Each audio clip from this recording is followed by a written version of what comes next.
మన ప్రభువును ప్రియరక్షకుడైన యేసుక్రీస్తు వారి పరిశుద్ధ నామమున ప్రభుతో పైన మన ఈ కార్యక్రమాన్ని చూచిన మీ అందరికీ నా హృదయపూర్వక వందనాలు తెలియజేస్తున్నాను. అందరూ బాగున్నారు కదండి. దేవుని యొక్క హెచ్చైన కృపను బట్టి, ఉన్నతమైన కృపను బట్టి మేము కూడా చాలా బాగున్నాము. మీరందరూ మా కొరకు చేస్తున్న ప్రార్థనను బట్టి మా నిండు కృతజ్ఞత వందనాలు తెలియజేస్తున్నాను. ఈరోజు ప్రార్థన చేసుకొని పాట పాడుకొని వాక్యాన్ని ధ్యానం చేసుకుందాం. రండి అందరం కలిసి దేవుడు మనతో మాట్లాడేలాగున ప్రార్థన చేసుకుందాం. ప్రార్థన. దేవా మా తండ్రి, నీ ఘనమైన ఉన్నతమైన ప్రశస్తమైన నామమునకు వందనాలు దేవా. ఇప్పటి వరకు నా ప్రభా మీరు నడిపిస్తున్న విధానమును బట్టి నీకు వందనాలు. నీవు ఎంతైనా నమ్మదగిన దేవుడవు. నీ కార్యములు ఆశ్చర్యములు నా ప్రభా. నిజముగానే మాతో మాట్లాడుతూ వస్తున్న విధానమును బట్టి వందనాలు. మాట్లాడే దేవుడవని నీకు పేరు కలదు నా ప్రభా. ఏ హృదయాలకు ఏ మాటలు అవసరమై ఉన్నాయో ఆ మాటలను మీరు అందించండి ప్రభా. ప్రత్యేకమైన రీతిలో ప్రతిని బిడ్డను దర్శించమని, మాకు రావాల్సిన లోబడే జీవితం, ప్రేమ, ఐక్యత, సమాధానములను దయచేయమని యేసయ్య నామమున అడిగి వేడుకుంటున్నాం మా పరమ తండ్రి. ఆమేన్. మంచిది. ఒక పాట పాడుకుంటూ దేవుని నామాన్ని మహింపరుద్దాం. దైవజనులు సుందరపాల్ గారు ఈ సంవత్సరం నూతనంగా రాసిన పాట, దేవుడు తన నోట ఉంచిన పాట, నీ కార్యములు మాయడల, నీ కార్యములు మాయడల నూతన పరచిన మా దేవా, నీ మార్గమును మా కొరకు సిద్ధము చేసిన మా ప్రభువా, నీ కార్యములు మాయడల నూతన పరచిన మా దేవా, నీ మార్గమును మా కొరకు సిద్ధము చేసిన మా ప్రభువా. స్తోత్రములు, స్తుతి స్తోత్రములు పొందనర్హుడవు నీవే. మహిమా ఘనత ప్రభావములు చెల్లునుగాక నీకే. నీ కార్యములు మాయడల నూతన పరచిన మా దేవా, నీ మార్గమును మా కొరకు సిద్ధము చేసిన మా ప్రభువా. కష్టంలో నష్టములో మా ఎడలని వాత్సల్యమును చూపుచు, కృంగిన వేళలో మా మీదని కరుణను చూపి బలపరచుచు. కష్టంలో నష్టములో మా ఎడలని వాత్సల్యమును చూపుచు, కృంగిన వేళలో మా మీదని కరుణను చూపి బలపరచుచు. సంవత్సరములు జరుగుచుండగా, సంవత్సరములు జరుగుచుండగా, సంవత్సరములు జరుగుచుండగా, నీ కార్యములు మాయడల నూతన పరచిన మా దేవా, నీ మార్గమును మా కొరకు సిద్ధము చేసిన మా ప్రభువా. రాకలో పోకలో మా కొరకు నీ కాపుదల దయచేయుచు, అంధకార ఘడియలో మా పైన నీ వెలుగును చూపి నడిపించుచు. రాకలో పోకలో మా కొరకు నీ కాపుదల దయచేయుచు, అంధకార ఘడియలో మా పైన నీ వెలుగును చూపి నడిపించుచు సంవత్సరములు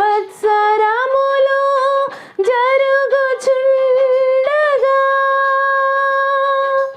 సంవత్సరములు జరుగుచుండగా సంవత్సరములు జరుగుచుండగా నీ కార్యములు మా ఎడల నూతన పరచిన మా దేవా నీ మార్గమును మా కొరకు సిద్ధము చేసిన మా ప్రభువా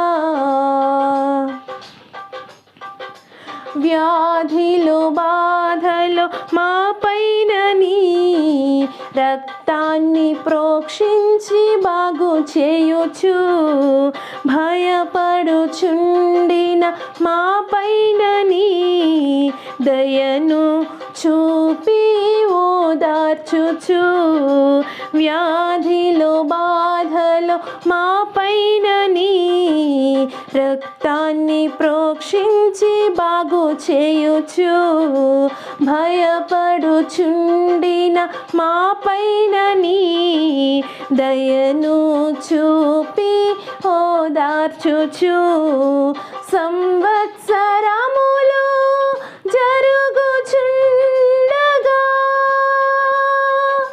సంవత్సరములు జరుగుచుండగా సంవత్సరములు జరుగుచుండగా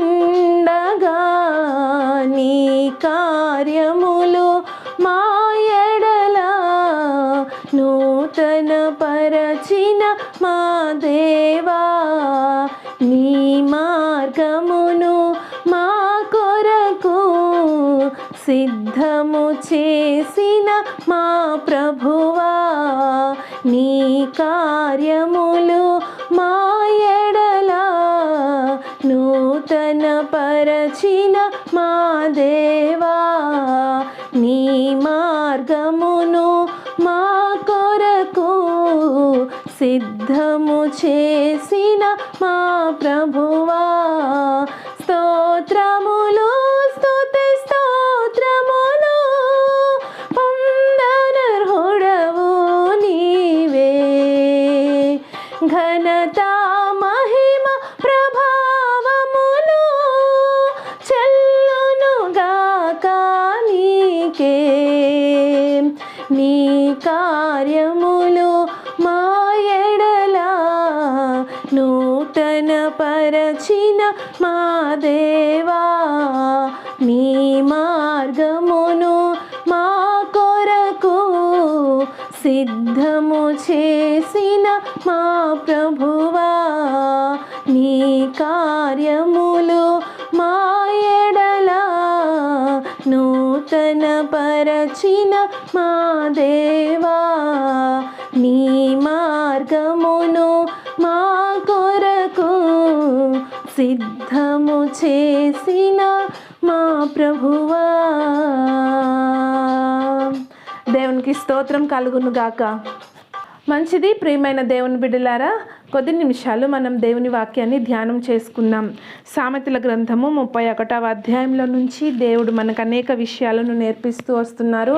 అందును బట్టి దేవాది దేవునికే సమస్త ఘనత మహిమ ప్రభావములు చెల్లునుగాక. ఈరోజు మనము సామెతల గ్రంథము 31వ అధ్యాయము 23వ వచనాన్ని మనం చదువుకుందాం. సామెతల గ్రంథము 31వ అధ్యాయము 23వ వచనాన్ని మనం చదువుకుందాం. ఆమె పెనిమిటి దేశపు పెద్దలతో కూడా కూర్చుండును, గవిని యొద్ద పేరుగొనిన వాడయ్యుండును. మరొకసారి చదువుకుందాం. ఆమె పెనిమిటి దేశపు పెద్దలతో కూడా కూర్చుండును, గవిని యొద్ద పేరుగొనిన వాడయ్యుండును. ప్రియమైన దేవుని బిడ్డలారా, ఈ వచనాలన్నిటికీ 10వ వచనం నుంచి 31వ వచనాల వరకు ఉన్న ఈ స్త్రీ గురించి చెప్తున్న ఈ భాగాలలో ఈ వచనం అనేది మనకి ప్రత్యేకమైన వచనంగా కనబడుతుంది ప్రియులారా. ఎందుకు అనంటే ఇక్కడ ఆమె భర్త గురించి రాయబడి ఉంది. అదేంటి, భర్త పేరు పొందడానికి, భర్త దేశపు పెద్దలతో కూర్చుండడానికి ఈమెకి సంబంధం ఏంటి అని ఆలోచన మనకి రావచ్చు ప్రియులారా. ఎస్, మనకి లోకంలో కూడా ఒక నానుడు ఉంది. చెప్పండి ఏంటిది అది? ఒక సక్సెస్ఫుల్ మ్యాన్ వెనకమాల దెర్ ఈజ్ ఏ ఉమెన్. అంటే ఒక సక్సెస్ఫుల్ పురుషుడి వెనక, ఒక విజయవంతమైన పురుషుని వెనకమాల ఒక భార్య లేదా ఒక స్త్రీ ఉంటుంది అనేది లోకంలో నానుడుంది ప్రియులారా. ఇక్కడ కూడా మనం అదే భాగాన్ని మనం చూస్తూ ఉన్నాం. ఈమె భర్త పేరు కొనడానికి, ఈమె భర్త దేశపు పెద్దలతో కూర్చుండడానికి ఈమె ప్రమేయం ఎంతగానో ఉన్నట్లుగా మనం చూస్తున్నాం. ఏముందండి, ఇక్కడ కూర్చున్నాడు, పేరుంది అని మాత్రమే మనకు కనిపిస్తూ ఉంది. కానీ మనం చూడొచ్చు ప్రియమైన దేవుని బిడ్డలారా, మీకు తెలియని విషయాలేం కాదు. ఈరోజు భర్త విషయంలో భార్య ఎలా ఉంటుంది, అతని చేస్తున్న పనిని ఎంతవరకు సహకరిస్తూ ఉంది, ఎంతవరకు ప్రోత్సహిస్తూ ఉంది అనే అంశాలని కనుక ఈరోజు మనం దృష్టిలో పెట్టుకుంటే చాలామంది భార్యలైనటువంటి వారు ఈ విషయంలో ఫెయిల్యూర్ ఉమెన్గా మనకి కనిపిస్తూ ఉన్నారు, లేకపోతే ఫెయిల్యూర్ వైఫ్స్గా మనకి కనిపిస్తూ ఉన్నారు ప్రియులారా. నిజంగా భర్త సక్సెస్ఫుల్గా ఉండలేకపోవడానికి కారణం భార్యలే మొదటిగా ఉంటున్నారు అనేది నేను ఈరోజు చాలా విచారకరంగా మీకు తెలియజేస్తున్నాను. ఎందుకు అనంటే ఇంట్లో నెంబర్ 1 ఏంటంటే, ఇంట్లో ప్రశాంతత లేనప్పుడు, ఇంట్లో సమాధానం లేనప్పుడు ఏ భర్త కూడా బయటకు వెళ్ళి విజయవంతం కాలేడు. ఈ విషయాన్ని బాగా గుర్తుపెట్టుకోండి. ఇంట్లో ఎప్పుడైతే మన ద్వారా సమాధానకరంగా ప్రశాంతంగా భర్త అనేవాడు ఉంటాడో, బయటికి వెళ్ళిన తర్వాత అతడు ఏ పనినైనా సరే టెన్షన్ ఫ్రీగా, ఏ మాత్రం ఒత్తిడి లేకుండా చేసుకునే అవకాశాలు ఎక్కువగా ఉంటాయి. రెండో విషయం ఏంటి అనంటే, మనము చెప్పే ఆలోచన విధానాలు. నిజంగా ప్రియమైన దేవుని బిడ్డలారా, మనం ఆల్మోస్ట్ అన్ని భాగాలలో, అన్ని వచనాల్లో కూడా ఈ పాయింట్ని దేవుడు మనకు నేర్పిస్తూ ఉన్నాడు. మనము భార్యగా భర్తకి మంచి సలహాలు ఇచ్చే వ్యక్తులంగా మనం ఉండాలి ప్రియులారా. అప్పుడే భర్త అయినటువంటి వాడు బయటికి వెళ్ళినప్పుడు రాణించగలుగుతాడు, అతడు చక్కగా పని చేసుకోగలుగుతాడు, అతడు చేసే పనిలో విజయవంతుడుగా ఉండగలుగుతాడు ప్రియులారా. నిజంగా కుటుంబాలలో ఈరోజు మంచి ఆలోచనలు, మంచి సలహాలు ఇవ్వలేని భార్యలు ఎంతమంది ఉంటున్నారో వారిని బట్టి భర్త తప్పుటడుగు వేస్తూ తప్పుడు సాక్ష్యాన్ని లోకంలో పొందుకుంటూ ఉన్నారు. వారు అంతకు మించి ఎక్కువగా ఎదగలేకపోతా ఉన్నారు. ఈ 2 ప్రాముఖ్యమైన విషయాలని మనం జ్ఞాపకంలో పెట్టుకోవాలి. ప్రియమైన దేవుని బిడ్డలారా, భార్యలుగా ఉంటున్న బిడ్డలారా, ఈరోజు దేవుడు మనకి జ్ఞాపకం చేస్తున్న విషయం ఏంటంటే, ప్రత్యేకమైన విషయం ఏంటంటే, ఇంట్లో నీ భర్తతో ప్రశాంతంగా ఉండు, భర్తతో సమాధానంగా ఉండు. నిజంగా ఇలా లేని పక్షంలో వచ్చిన దగ్గర నుంచి చిరాకులు, కోపాలు, ఎప్పుడో ఒకసారి మనకి పరిస్థితులు బాగున్నప్పుడు, మనము మనుషులమే కదండి, డీవియేట్ అయినప్పుడు ఏదో ఒకటి అరసారంటే భర్త అర్థం చేసుకోగలుగుతాడు. కానీ ఇంట్లోకి వచ్చిన ప్రతిసారి, ఏదైనా పనికి వెళ్తున్న ప్రతిసారి ఇంట్లో విపరీతకరమైన, భయంకరమైన వాతావరణ పరిస్థితులు కనుక నీవు కల్పించావంటే బయటకు వెళ్ళిన నీ భర్త మైండ్ సరిగ్గా ఉండదు. తద్వారా ఎన్నో తప్పటడుగులు వేయాల్సిన పరిస్థితి, మైండ్ డీవియేట్ అయిపోయే పరిస్థితులు.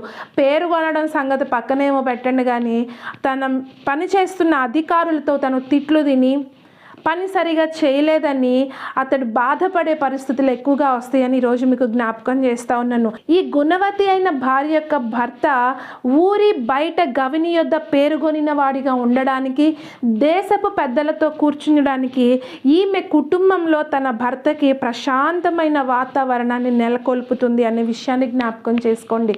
ఈ రోజుల్లో చాలామంది చిన్న చిన్న విషయాలకి గాలి వానలాగా మారిపోయే మాటలు, గాలి వానలాగా చేసుకునే పరిస్థితులు ఈరోజు వచ్చేస్తూ ఉన్నాయి ప్రియులారా. అలాంటి మాటలు మాట్లాడుతూ ఉన్నారు. తద్వారా పేరుగొనే పరిస్థితి, మంచి పేరు, విజయవంతమైన పరిస్థితి ఏమో కానీ కుటుంబాలు విడిపోయే పరిస్థితులు వచ్చేస్తున్నాయి ప్రియులారా. అసలు నేను ఎందుకు పెళ్లి చేసుకున్నాను, అసలు నాకు ఎందుకు ఈ బాధ్యతలు తీసుకున్నాను అనే పరిస్థితులు పురుషులలో వస్తున్నట్లుగా మనం గమనిస్తూ ఉన్నాం. ముఖ్యంగా ప్రియమైన దేవుని బిడ్డలారా, ఇంట్లో ఉన్న మనం, మీరు వర్క్ చేసుకుంటున్నా సరే, మీరు హౌస్ వైఫ్గా ఈ ఇంట్లో పనులు చేసుకుంటున్నా సరే, మీరు ఎలాంటి పరిస్థితుల్లో ఉన్నా సరే, నీ భర్తకి కుటుంబంలో ప్రశాంతమైన వాతావరణాన్ని కలిగించే విధానంలో ఉండడానికి నీవు ప్రయత్నం చెయ్యి. ఇది దేవుని పరంగా నేను మీకు తెలియచేస్తున్నాను ప్రియులారా. మీరు గనక అలా చేసి చూడండి, తను సక్సెస్ పొందుకోవడానికి మీరు మొదటి మెట్టెక్కించినట్లుగా నేను భావిస్తూ ఉన్నాను. లేదు అనంటే తను అంతటికి తానుగా పైకి ఎక్కుతున్నా సరే నీవు వెనకమాలుండి కింద పడేసిన వ్యక్తిగా నీవు ఉంటావు. సో ప్రియమైన దేవుని బిడ్డలారా, పరిచర్యలో ఉన్నా సరే చాలామంది దైవ సేవకురాళ్ళు చేస్తున్న పొరపాటు కూడా ఇదేనండి. భర్త ఎన్నో ప్రెషర్స్, తెలియని విషయం ఏం కాదు, దైవజనులకి ఎన్నో బర్డెన్స్ ఉంటాయి. సొంత కుటుంబంలో ఉండే పరిస్థితుల కన్నా అతడు బయట నుంచి వచ్చే పరిస్థితులను ఎక్కువగా ఎదుర్కొనవలసి ఉంటుంది. అలాంటి విషయాలతో అతను పోరాడుతూ ఉన్నప్పుడు దైవజనురాలుగా నీ సహకారం ఎంతో అవసరమైంది ప్రియులారా. అదేంటి ఇదేంటి, అలా ఎందుకు చేసావు, ఇలా ఎందుకు చేసావు, ఇప్పుడు ఎందుకు వచ్చావు, అప్పుడు ఎందుకు వెళ్ళావు, వారికి అలా ఆ మాట ఎందుకు ఇచ్చావు, వీరికి ఈ మాట ఎందుకు ఇచ్చావు, నాతో ఎందుకు చెప్పలేదు, వారితో ఎందుకు చెప్పావు, ఇలాంటివన్నీ పెట్టుకొని అతని మీద రుబాబు చేస్తూ ఉంటే గనక ఆ పరిచర్య వర్ధిల్లదు ప్రియులారా. వర్ధిల్లకపోయే సంగతి పక్కన పెట్టండి, ఉన్న పరిస్థితి ఇంకా దిగజారిపోయే పరిస్థితి ఏర్పడుతూ ఉంది. సాధ్యమైనంత వరకు పరిస్థితులను అర్థం చేసుకొని సాధ్యమైనంత వరకు సమాధానకరమైన వాతావరణాన్ని నీ భర్తకి ఇవ్వడానికి నీవు ప్రయత్నం చేయి. ఏ పరిస్థితుల్లో ఉన్నా సరే ఇది నీవు ప్రయత్నం చేస్తే ఖచ్చితంగా అతడు ఉన్నతమైన స్థితిలోకి వెళ్ళడం, దేవుడు అతనిని ఉన్నతమైన స్థితిలోనికి తీసుకువెళ్ళడం నీవు చూస్తావు. కానీ మొదటిగా నీవు ప్రారంభించాల్సింది అదే అని నేను మీకు జ్ఞాపకం చేస్తున్నాను. రెండవది మనం జ్ఞాపకం చేసుకున్న విషయం ఏమిటి అని అంటే, చాలా జాగ్రత్తగా, చాలా వివేచనతో, చాలా జ్ఞానంతో మన భర్త అయినటువంటి వ్యక్తికి మనము మంచి సలహాలని, మంచి ఆలోచనని మనం చెప్పవలసిన వారమై ఉన్నాం. ఈరోజు పుల్లగొండి మాటలు చెప్తూ, లేనిపోయిన కాకమ్మ కబుర్లు చెప్తూ అత్తగారి మీద, లేకపోతే పిల్లల మీద, పక్కింటి వాళ్ళ మీద, వీళ్ళ మీద లేనిపోయినవన్నీ భర్తకి చెప్తా ఉండంటే అతని మైండ్ చాలా డిస్టర్బ్డ్గా ఉంటుంది ప్రియులారా. ఇవన్నిటినీ ఒక స్త్రీగా, భార్యగా నీవే మేనేజ్ చేసేసుకోవాలి. భర్త దగ్గర దాకా నీవు తీసుకెళ్ళకూడదు.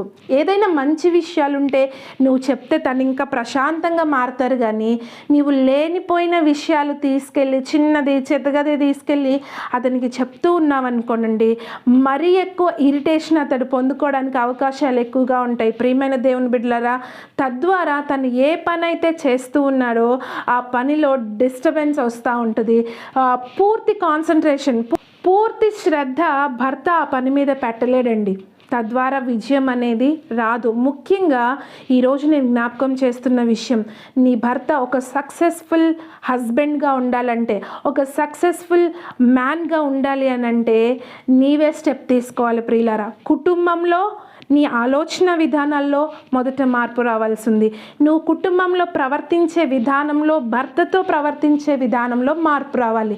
అప్పుడే ప్రతి విషయంలో నీవు ప్రోత్సహించే వ్యక్తిగా ఉంటేనే నీ భర్తకి పేరు వస్తుంది.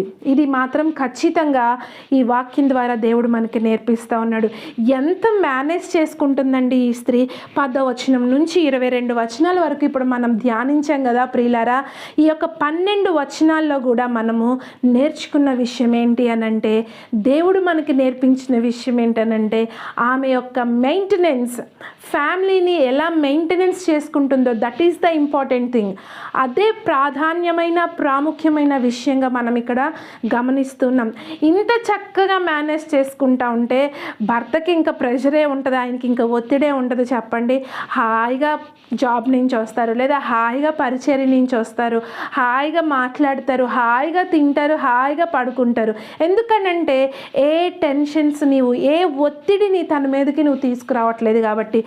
ఏ ఒత్తిడైనా నీవు తీసుకొచ్చావా అతడు చాలా అతలాకుతలం అయిపోయే పరిస్థితులు అతని జీవితంలో వస్తాయి ప్రియులారా. ఈ రెండు విషయాలని ఒక భర్త విషయంలో మనం ఎంతగానో చేయవలసిన వారమై ఉన్నాం. రెండు విషయాలు. అయితే ఈ రెండో విషయంలో మన జ్ఞానం సరిపోదండి, మన ఆలోచన శక్తి సరిపోదండి, మన వివేచన సరిపోదండి. ఈ లోకం వరకు ఈ కొంత మట్టుకే అది పరిమితమై ఉంటుంది. కానీ మనం దేవుణ్ణి అడగవలసి ఉంది. ప్రభువా, దేవా, నేను నా భర్తకి ఎలాంటి సలహా ఇవ్వాలి?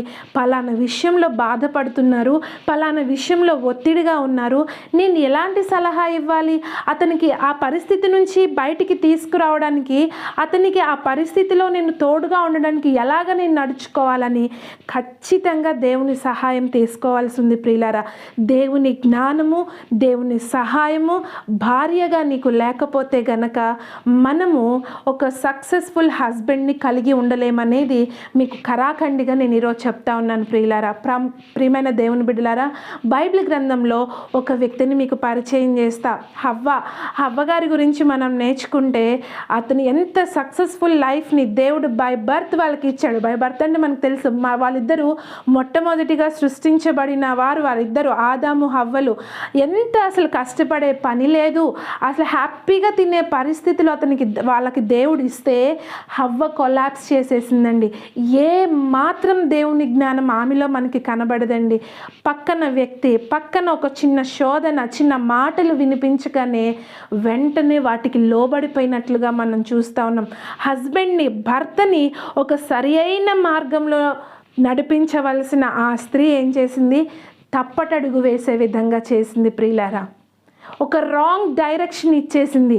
ఎంత బాగున్నాయో, నేను తిన్నాను, నీవు కూడా తిను అనే ఆ వృక్ష ఫలములో మంచి చెడ్డల తెలివినిచ్చే దేవుడు ఏదైతే తినకూడదు అని చెప్పాడో దానినే తినడానికి భర్తని ప్రోత్సహించింది ప్రియులారా.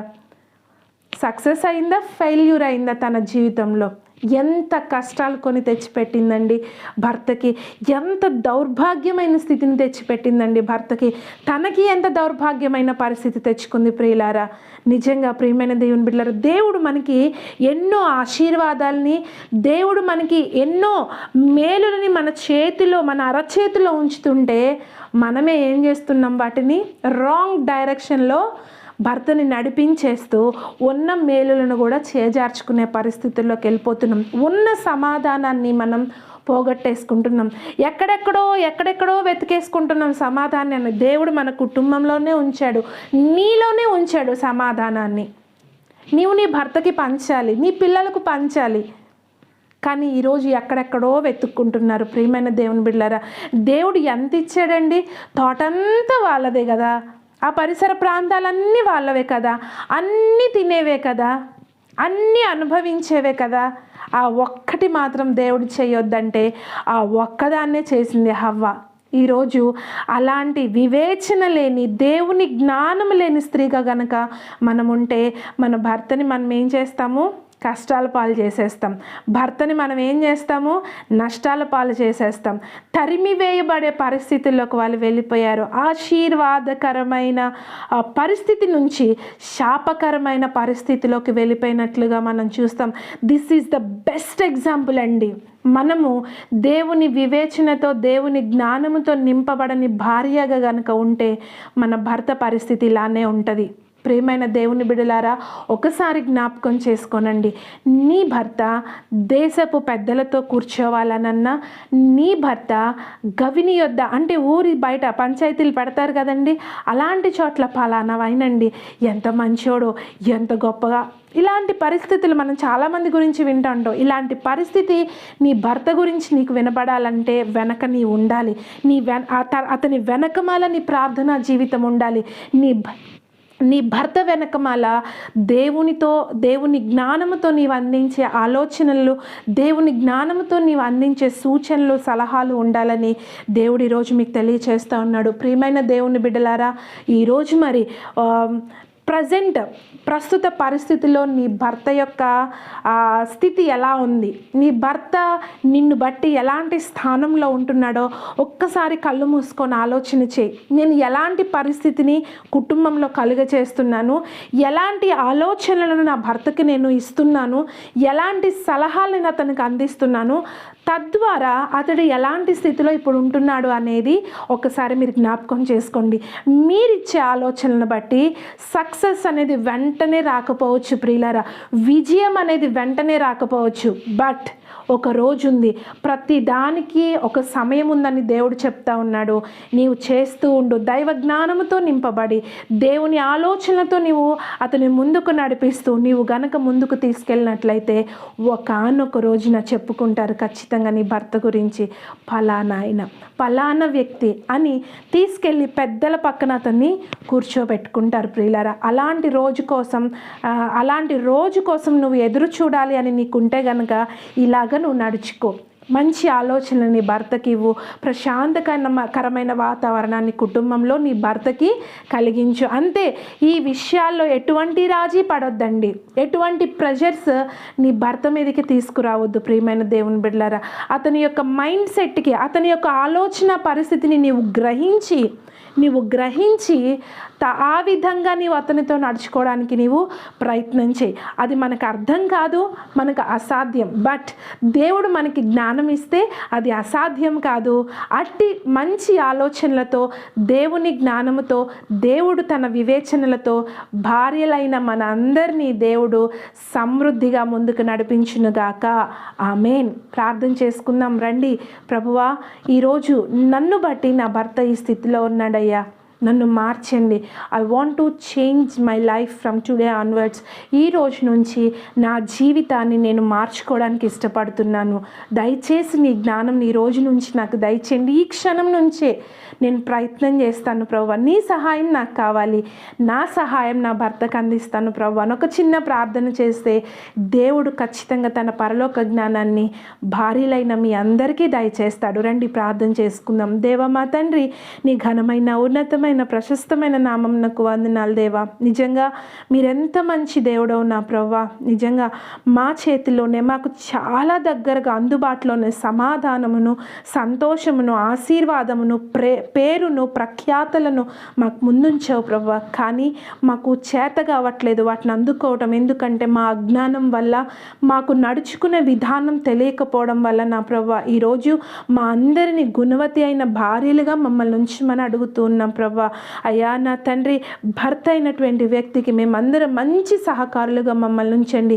పరిచర్య విషయంలో, బయటికి వెళ్ళి వచ్చే పరిస్థితులలో, మంచి ఆలోచన చెప్పే విషయాలలో మమ్మల్ని సమర్థవంతమైన భార్యలుగా మీరు ఉంచి నా ప్రభువా ముందుకు కొనసాగింపచేసి సమృద్ధి అయిన జీవంతో మమ్మల్ని నింపమని, తద్వారా మీ నామంనకే మహిమ, ఘనత, ప్రభావములను ఆరోపించుకొనమని యేసయ్య ఘననామం వినయంగా ప్రార్థించి వేడుకుంటున్నాం మా పరమ తండ్రి. ఆమేన్. ఆమేన్. అందరికీ వందనాలు. God bless you.